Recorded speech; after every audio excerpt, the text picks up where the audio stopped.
and welcome to Affected, a podcast from Meet. For those of you who don't know Meet, we are a global life sciences talent provider. We've been connecting the industry for over a decade, and now we want to share some of our insights and experiences with you. We'll be hosting monthly episodes, sharing thoughts from our leaders and industry professionals about job hunting and hiring in life sciences, as well as giving our network a platform to share their own experiences of building successful careers in an industry that affects us all. Hey guys, and welcome to probably the most out there episode of the Affected podcast we've ever done. We're currently in Nafees Norris's lab in central Philadelphia. This is probably one of the coolest places I think I've ever filmed in my time here at Meet, so thank you so much for having us and for taking the time to chat to us. It's getting kind of late in the day now, and for you to chat, it means an awful lot. We're still in Philadelphia, so 3 episodes in Philadelphia now. Just learning a lot about the life sciences ecosystem you guys have here, and I think the one thing that keeps coming back is just sort of how much support you guys have for each other in Philadelphia. It seems like a very Philadelphia thing. It feels like that, like it runs through every industry that you guys have here. So yeah, we're looking forward to learning a little bit more about who you are and what you do. Nafees is the founder, CEO, mastermind, stream puller of Nafees Innovations, and I think I would do it a massive disservice if I went on to explain exactly what Nafees does here. So can you tell me a little bit about what Nafees Innovations is, at that top line kind of level? Well, I want to appreciate you for being here, brother, all that good stuff. So I would say a bit about Nafees Innovations, just to make it simple. We are a STEM company that teaches kids, that it actually exposes kids to STEM, right? We're a company that, not only just teaches the STEM, because you can teach science, you can teach skill sets and all that stuff, but we also pride ourselves on our kids having good character, right? So not only do we instill the lessons in them about science, technology, engineering, and math, but we instill, good character morals, communication, teamwork, being kind, being patient with one another, being teachable, and also being willing to give a, helping hand to another student. So the gist of it is we have workshops that include all of that. I'll put up a video that you showed me earlier, and some of the work that's happening here is so cool. The analogy you used to me was athletes, LeBron James, Tiger Woods, Ronaldo, Messi, they all start young. So why not with science, right? Right. Yeah, so just amazing. For the most part, I say the biggest issue in our industry is human error. And so if you do something for a long time, you'll make less mistakes over time, right? So for example, I mentioned, like your favorite singer, like maybe Beyonce or LeBron James, they take hours and hours of work and dedication and, practice to be able to perfect their craft, but they started really young. Right. If I take a 2-year-old, let's just take playing the piano. A 2-year-old starting the piano, you know what I mean? By the time they get 22, it's a good chance they'll be phenomenal, right?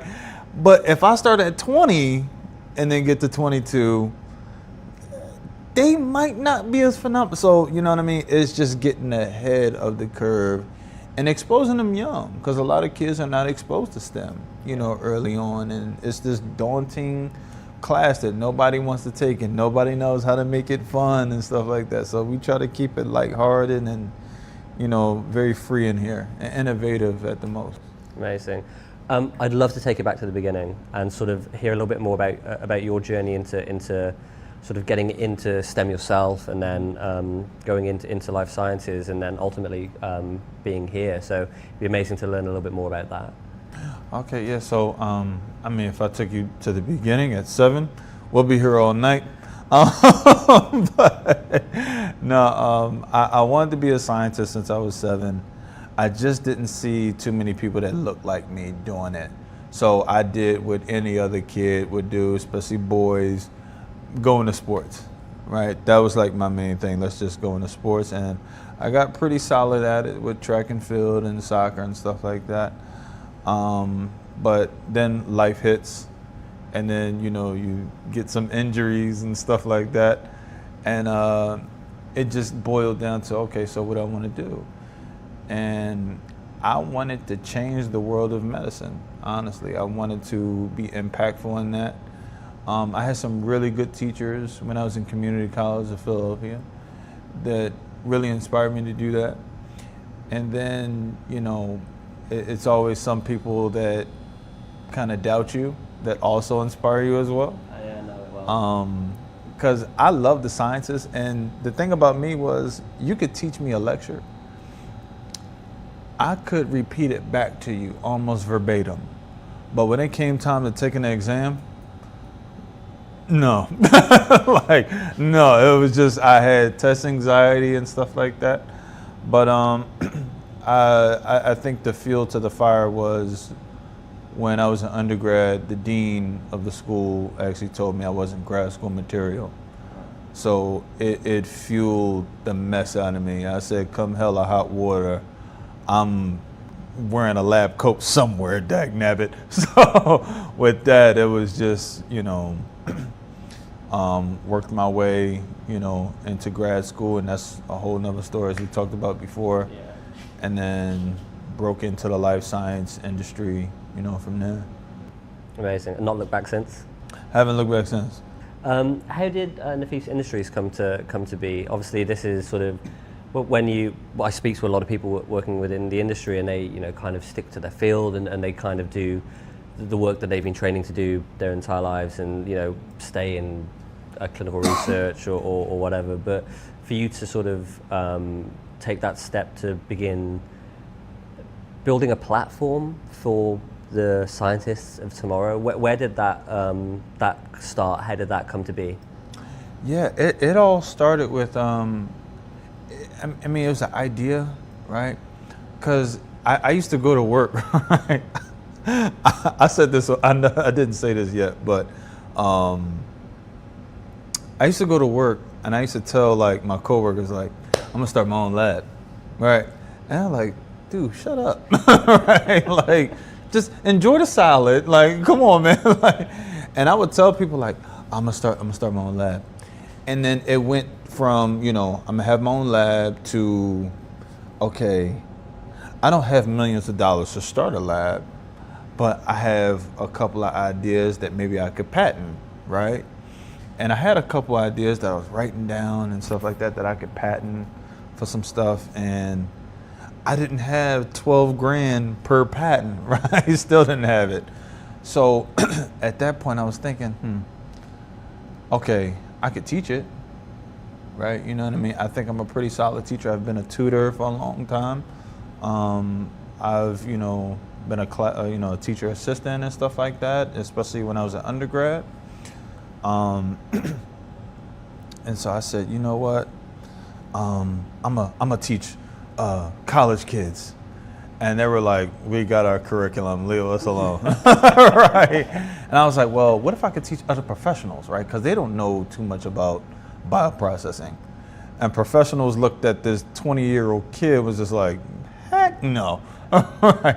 And so it's just like, okay, I gotta find something to do. I gotta be able to teach somebody.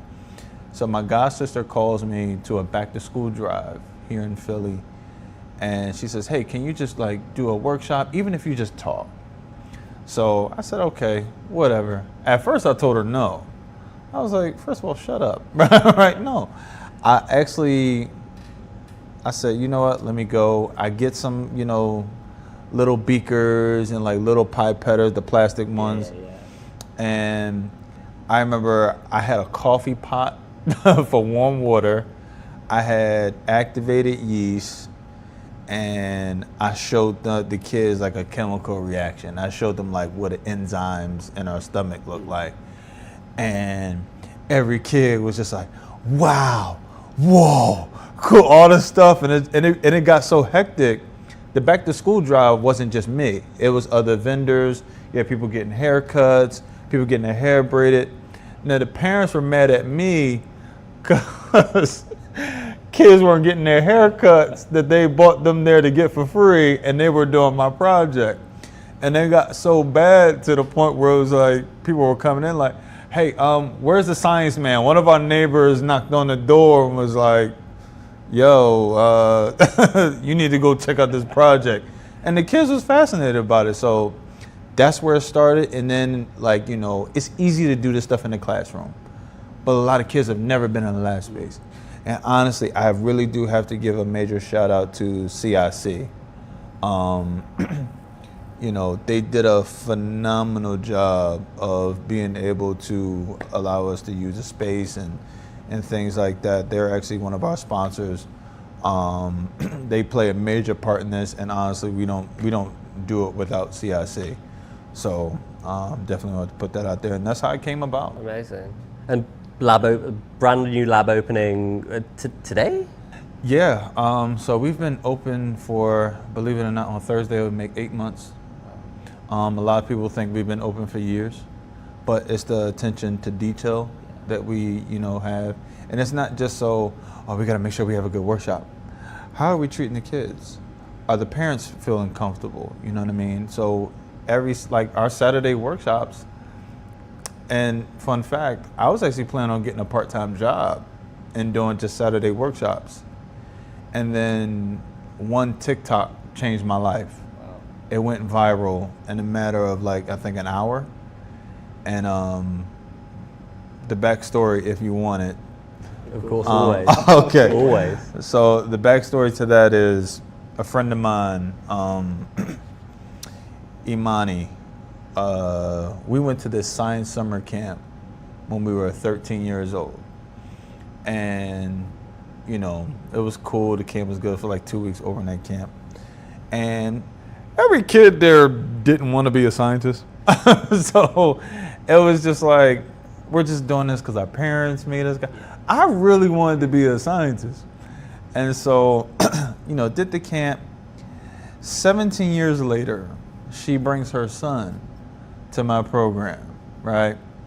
And she records a video and she calls me. She's like, hey, I recorded some, you know, content. And she says, can I just post it, you know? Do I have your parents? I said, absolutely. She posts it. An hour later, my phone is like constantly going off. And then I remember there was actually an issue where I was getting like 6 kids a week to where I was getting now 24 kids a week. And then I was getting non-stop calls from all around the country of how, you know, can you come here? Can you teach this? Hey, do you have this? Do you have? I'm like, bro, I only been open for like 2.5, 3 months. I don't know what y'all want me to do, all right? And so it's just been a fortunate blessing for us to, you know, be here and get these workshops started.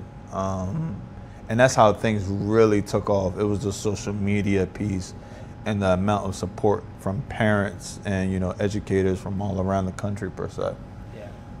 I think one of the things that makes this really special, and you know, shout out to Dr. Tia, who obviously who made those made the introductions. Is we've been speaking to a lot of leaders, founders, CEOs who are from, you know, other ethnic minority backgrounds. Tia wears her ethnicity, her race, her sexuality with so much pride, and everything she says it 100% with her chest. To see a pathway for kids who are going into STEM subjects who may go on to be scientists, to see that I can do it. Mm-hmm. How important do you think it is to see someone who looks like you succeed in a field that you want to succeed in also? I think that's probably like top 2, not number 2 for me, because like I'm from the hood, right? And we're not exposed to stuff like that, you know, especially early on. It's just kind of like, sports, music, and stuff like that. That's where we kind of like gravitate towards too. But we're not exposed to STEM in itself. And the kids don't know until they get older, right? And then they find out when they're in college or something like that. And then they get this idea of it's too late. Right. And I'm like, it's not too late. It's just that, okay, you just have to work a little bit harder. And now when they get to college, they're so behind because all the other kids that don't look like us, you know what I mean, have been in programs like from a young age, and they get the summer camps and all that other stuff. Because our people really don't know. You know what I mean? It's not that we don't know how to do it, it's just that we don't know that we can do it, and it's like there's no programs available. So that's why I wanted to make this a program affordable. And you see kids, and I do want to say this, I hear parents paying thousands of dollars for workshops, hundreds of dollars and all that other stuff. I make it simple. If you don't go to Starbucks for a week, you can afford us, right? If you don't get coffee for a week, you can afford us. And I wanted to make it affordable, accessible to all students, even to the point where we try to do things to make it free for them. For example, the kids that have straight A's on their report card, they get free workshops, right? We do offer them like a free package. The kids that, I do have a challenge. And it's so wonderful, where if they can recite 75 elements from the periodic table to me, without looking at the chart, they can get a free package of workshops. I cannot tell you the amount of kids that has studied and that has actually done it. You know what I mean? Now, guess what? You're learning, and there's incentive, and when you come back here, you're learning even more. And it just compounds, right? Yeah, so it's crucial for me to, because again, a lot of people making the decisions in the room don't look like us. That's why I believe a lot of products that we use don't work for us. Yeah. Yeah. We had an incredible talk by a Dr. Elsa, who founded, is CEO of a company called Soccer Data, and basically she ensures that clinical trials have good, diverse data going in, because something I'll hold my hands up, massively ignorant to, was that we might be humans, but we metabolize things in different ways, and like obviously I was born in Thailand, and you're in Philly. Ryan and was born in the UK, and Rachel in Philly as well. Attention. An emergency has been reported in this building. Hi again. Apparently we've just been involved in the most Philadelphia thing in the world, which was we had an alarm of some sort, fire drill maybe, which explains our disco lights in here now. But we're all good.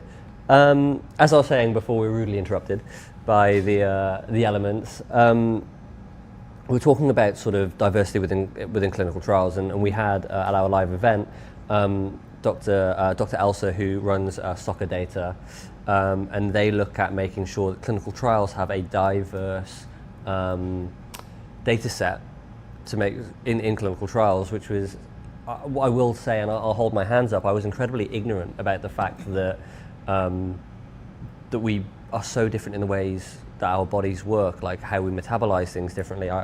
Being born in Thailand and you being born here in Philly, how different that makes us internally, and Ryan behind the camera and Rachel as well. I had no idea that a drug prescribed wholesale might affect us in completely different ways.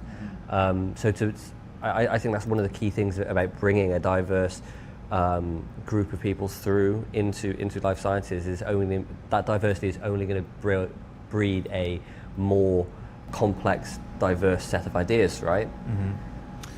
And just to piggy off of that, I'm really glad you brought up that point. This whole thing comes down to trust, right?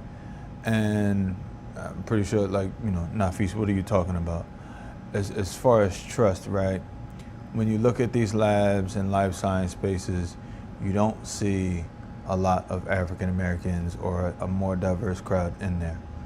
So it is kind of difficult to get our people to participate in clinical trials because there's no trust, right? If they saw more people that looked like them, the idea is going to start going of, okay, we can trust them. Our own people are in there, you know what I mean? It's kind of like like a breather. Because I mean, for so long we kind of live with this, this type of person is a bad person, this race is bad, and that's not the case. You know what I mean? It's just that people feel more comfortable when they see their own. Just like when you're at home, you see your family. Okay, now here come the jokes. All right, here come all the family stories. You feel more comfortable around your own people versus when you go outside. It's kind of like, okay, let me tighten up a little bit. You know what I mean? Of course, you're still yourself, but you're not going to be as comfortable, right? So it's a thing of, if we can build trust with our community, again, especially life sciences with my community, and that's just by getting them exposed into the careers. Now they see more people. Here's what I believe. If you get more diverse exposure, you get more diverse meetings, diverse decisions, diverse, products. Now you got diverse solutions, right? So it all comes down to trust, right? And getting our kids exposed from all ethnicities and backgrounds and things of that nature. So, and that's why I love this program, because I'm being a little biased, but your name is on the the door, right? And it's a reason for the name. I didn't want to name it Nafees Innovations. I'm just leaving all this like clickbait stuff for you right now. but I didn't, I wanted kids to be able to afford this. So we do have people that sponsor kids to come here, you know what I mean? And we don't want that to be, oh, we can't come because we can't afford it, you know what I mean? And there are people that I have reached out, good friends of mine that will sponsor kids. And they're just able to come on through, and from all different types of backgrounds. So whether if you know the material or not, you know what I mean? I don't care if you had a science kit. When you come in here, I guarantee you're gonna see something you never saw before, did something you never did before. You know what I mean? As far as like, the science world, and they'll be learning, all types of things, man. Amazing. I want to end with two questions. I think what I'm really interested in is, where do you see the next 5 years, 10 years? How do we affect change? Where does Nafees Innovations come in? What would you like the next 5 years to look like? Okay, I'm glad you flipped it, because if you telling me what I see, honestly, I'm about 2 years ahead of my business plan. Honestly, I didn't expect to grow this fast, this rapid, but what I would like to see is this program implemented, Nafees Innovations, around the globe, honestly, especially within the next 10 to 15 years. At the track record we going, we might be there in 2 weeks. I'm sure we'd be more than happy to have you in London, and I'm sure we'd show you a good time. But I would love to be there, man. Yeah. And I would want to see this program implemented, and kids just having a fun and different way to learn. Because we get the kids, for example, we get the parents that are always like, hey, I think my kid is on the spectrum. Hey, I think my kid has ADHD. All these other things. My kid is nonverbal and he's introverted. And I'm like, well, if you bring them here, their teacher was all of that when they were their age. So I know how to work with everybody, you know what I mean? And I tell parents all the time, the only disability in my class is a bad attitude. That's it. So with that, I want this thing to be I want to reach as many as I can.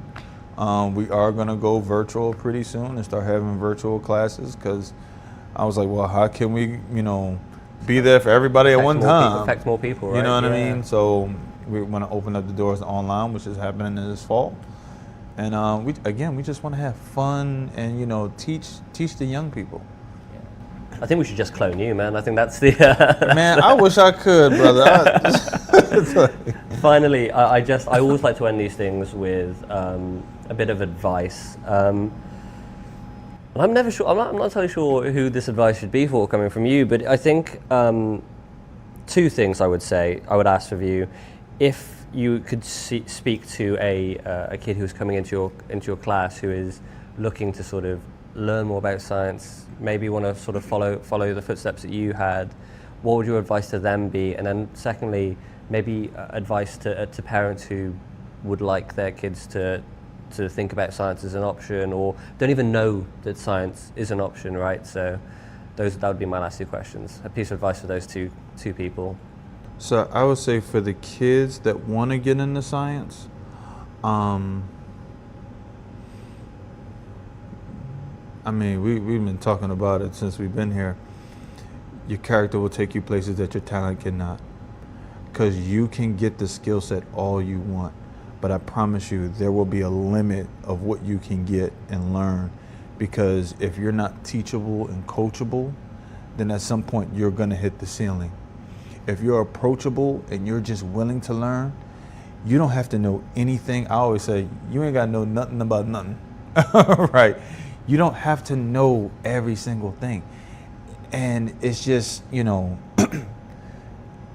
take your time, but also be kind to others, right?